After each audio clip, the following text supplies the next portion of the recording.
उल्का पिंडों ने समय समय पर धरती पर विनाश लीला रची है। ऐसे में ये हमेशा से ही इंसानों की जिज्ञासा का विषय रहा है।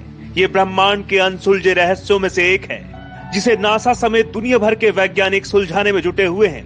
लेकिन हर बार धरती पर गिरने वाला उल्कापिंड सवालों को और उलझा कर चला जाता है। ब्रह्मांड से आग के गोले के रूप में गिरने वाले ये उल्कापिंड वैसे तो धरती पर पहुंचने से पहले ही जलकर राख हो जाते हैं, लेकिन कई बार ये धरती के करीब आकर ब्लास्ट होते हैं।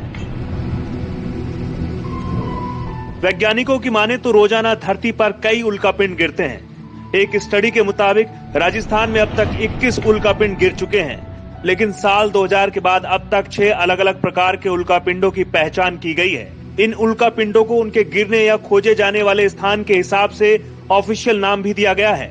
हाल ही में 3 जनवरी को राजस्थान के नागौर जिले के बडायली गांव में एक उल्कापिंड गिरते हुए देखा गया था। ये घटना वहां एक होटल के बाहर लगे सीसीटीवी कैमरे में कैद हो गई थी। इस घटना के बाद देश भर के वैज्ञानिकों की टीम यहां जांच में जुट गई है। इलाके के 40 किलोमीटर क्षेत्र के 15 गांवों में सर्च ऑपरेशन चलाया जाए।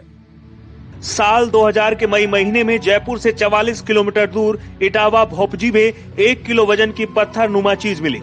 स्टडी के मुताबिक वैज्ञानिकों ने इसकी पहचान की।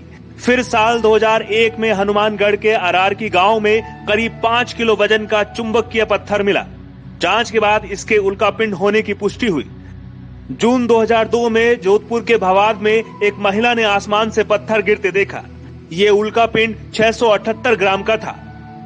इसी तरह चित्तौड़गढ़ के कंवरपुरा में 29 अगस्त साल 2006 को 2 चरवाहों ने उल्कापिंड गिरते देखा।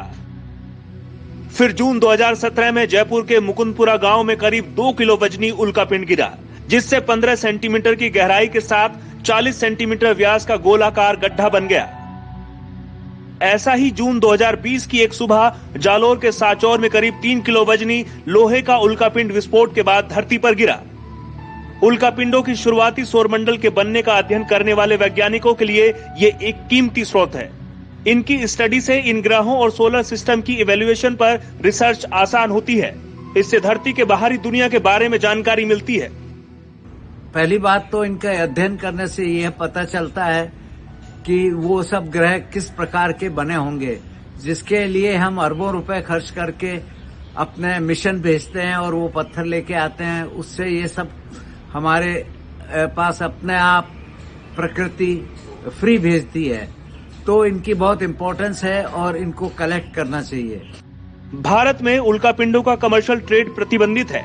ये सरकार की संपत्ति मानी जाती है, लेकिन विदेशों में कई उल्कापिंडों के टुकड़े भारी कीमत में बिकते हैं। यहाँ इनकी नीलामी की जाती है, जिसकी कीमत करोड़ों में होती है। ऐसा माना जाता है कि उल्कापिंडों में संभावना है तो खतरा भी है। यही वजह है कि इस खतरे से धरती को बचाने के लिए दुनिया भर के खगोलविद उल्कापिंडों की गुत्थी को सुलझाने में लगे हैं। Bureau report, Dainik Bhaskar.